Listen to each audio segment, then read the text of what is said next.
assunto é um alerta. Estimativas do Instituto Nacional de Câncer apontam que para cada ano do triênio de 2023 até 2025 serão contabilizados 11.370 novos casos de câncer de bexiga no Brasil, sendo 7.870 em homens e 3.500 em mulheres. Durante o mês de julho é realizada a campanha Julho Roxo, com o objetivo de conscientizar a população a respeito da doença. Para saber mais detalhes sobre sintomas, tratamento, prevenção, nós estamos recebendo o médico oncologista, o doutor Nivaldo Farias. Muito boa tarde, bem-vindo, doutor Nivaldo. Boa tarde, Jaqueline, boa tarde, telespectadores. Para a gente começar, primeiramente, eu gostaria de salientar que os dados eles são bem preocupantes, não é mesmo? O que é possível fazer para que a gente possa contribuir de alguma forma para mudar este cenário? Jaqueline, sua pergunta é muito importante. Veja, a bexiga é uma bolsinha muito específica. Ela serve para acumular a urina que nós vamos filtrando, que os rins vão filtrando. E você pode imaginar que a urina ela é estéril, mas ela contém as toxinas que o corpo não pode reter. Então, quando a nossa alimentação, quando o nosso regime, quando as coisas que a gente absorve não são tão tóxicas, esse saquinho que é a urina, que é a bexiga, ela acumula coisas que não são tóxicas. Mas quando a pessoa, por exemplo, fuma, o cigarro, o tabagismo é um fator de risco importante para o câncer de bexiga, que é o assunto que a gente veio conversar aqui hoje. O Julho Roxo é um mês de conscientização para o câncer de bexiga. Então, falar de câncer de bexiga é pensar que esse saquinho que foi feito providencialmente para que a gente possa eliminar as toxinas do corpo, que são filtradas pelo rim, é um saquinho que também precisa ser protegido. E a gente não pode se expor a toxinas tão puxadas, tão fortes como, por exemplo, o tabagismo. Então, os homens são mais propensos a terem câncer do que as mulheres. Você apresentou muito bem a estatística, é o dobro da expectativa. Para cada 2 casos de homem aparece um caso nas mulheres. E por quê, doutor?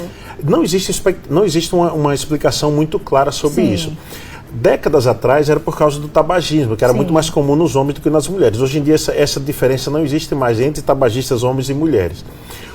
O que nós temos? Nós temos o seguinte: para nossa bexiga, se a gente se hidrata bem, se a gente tem o hábito de beber bastante líquido, se a gente tem o hábito de não fumar, a gente já está se protegendo do câncer de bexiga. E as pessoas me perguntam, qual seria o sinal, qual seria o sintoma? Se tem algum tipo, ou não tem?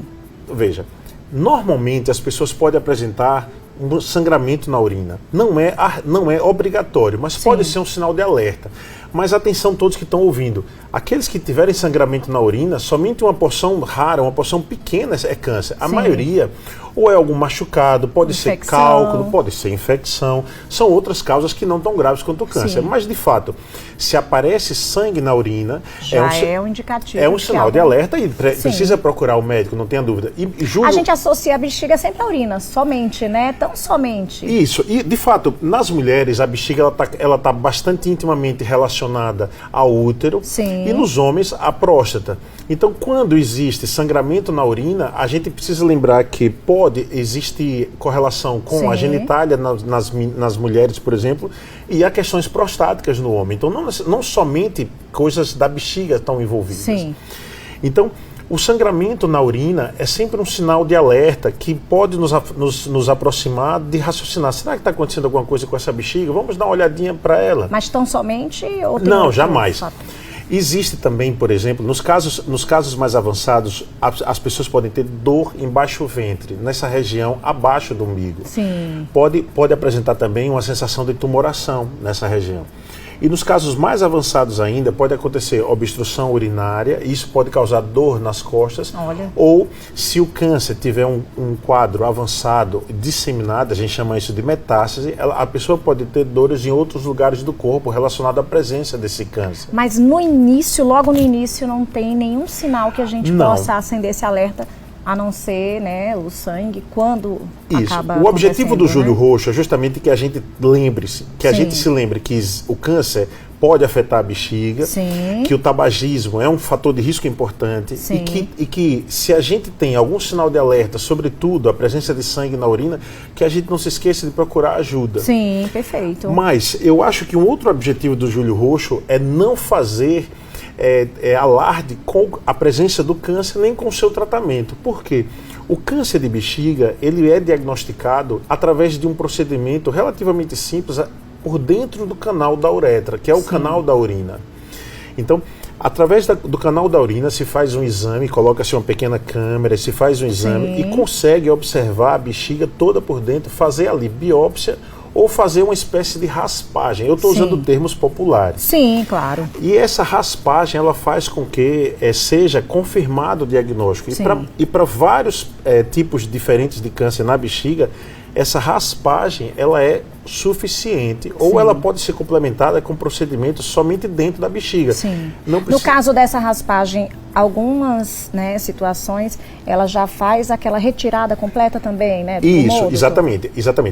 O termo técnico para isso é ressecção transuretral, que seria essa colocação desse dispositivo por dentro do canal da urina, a gente chama uretra, e ali é feita essa raspagem, e esse procedimento ele está muito bem feito. Sim. A complementação a isso é que alguns pacientes precisam que se faça por dentro da bexiga a colocação de substância que pode ser quimioterapia, numa dose única, mas somente dentro da bexiga, não aplicada para a pessoa inteira, ou a vacina da tuberculose, a gente chama de BCG. Existem protocolos que a gente coloca a vacina da tuberculose dentro da bexiga e ali já é o tratamento e a pessoa fica inteiramente curada. Existem casos mais avançados em que é necessário fazer cirurgia ou quimioterapia, imunoterapia, radioterapia. Então, mas, diante disso tudo, a cura para o câncer de bexiga é muito possível. Extremamente possível. Então não é hora de ter medo, não é hora de criar tabus, não é hora de apavorar-se. É preciso ter diligência sobre o caso e é preciso ter prudência de que apareceu o sintoma, eu vou procurar o médico, eu não preciso fugir, eu não preciso encarar isso como um tabu. Nós estamos até mostrando aí, algumas imagens. Perfeito. Queria que o senhor falasse dessas imagens. A imagem que está na tela agora mostra a bexiga. Esse caninho que vem para baixo, mudou, agora são os rins. O rim, ele filtra o sangue e ele faz com que caia dentro da bexiga aqui mostra uma imagem de uma radiografia da pelve, e a pelve mostra a bexiga ali no meio, que é essa região mais amarronzada, mais avermelhada ali. É a região da bexiga. Da bexiga. Isso. E o objetivo da bexiga é justamente isso, colecionar a urina que vai pingando dos dois rins, né? Certo, filtrando. O rim está filtrando a urina, está sendo colecionada na bexiga e a partir dali nós esperamos a hora de urinar e vamos lá e urinamos. Então, porque senão a gente ia ter que pingar a urina o dia todo, se não tivesse a bexiga. Sim, perfeito. Já ia direto, né? Exato. Então a gente está ali acumulando. Eu acho que a grande mensagem é não ter medo. Perfeito. Não encarar o câncer como um tabu. Ter otimismo. E poucas são as vezes em que urinar sangue significa câncer, mas apareceu sangue na urina, é preciso lembrar de procurar um médico, de procurar um exame a mais, porque há casos em que esse sangue pode também ser câncer de bexiga. Perfeito. Então a gente procura o profissional e ele encaminha, né? Caso ele perceba que tem algo que não está bem, já vai encaminhar para o oncologista. Isso, é feito...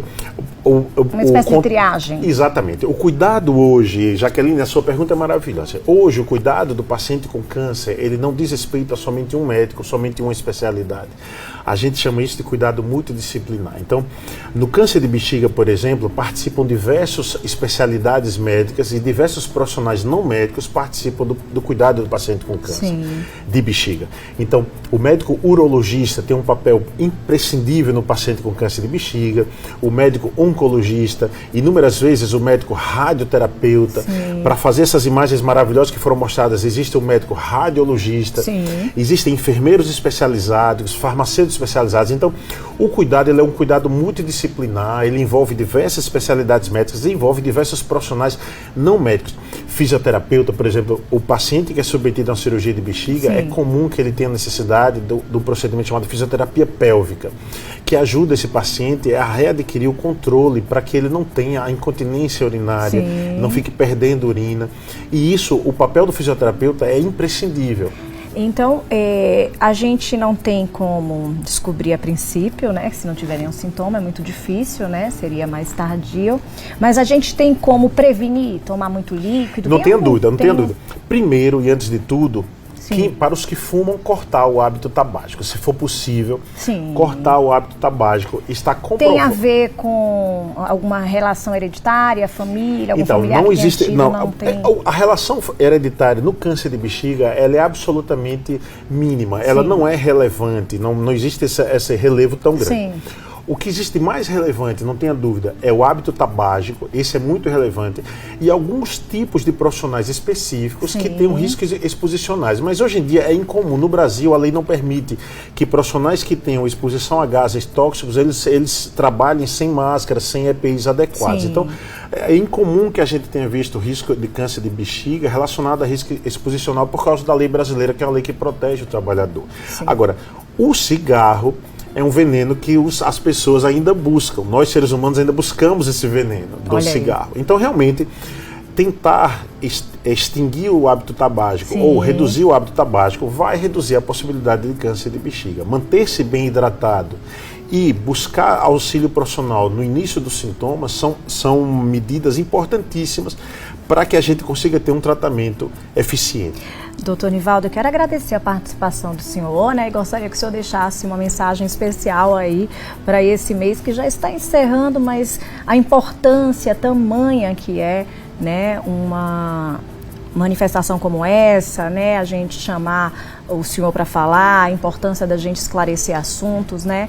E aí, quando a gente fala em Julho Roxo, a gente lembrar do câncer de bexiga e lembrar de tudo que a gente tratou aqui. A informação é essencial para isso, né? Isso. A mensagem que eu deixo é que não se apavorem com os sintomas de câncer são absolutamente comuns a outros problemas. Então ninguém precisa sair dessa entrevista apavorado se já apareceu sangue na urina.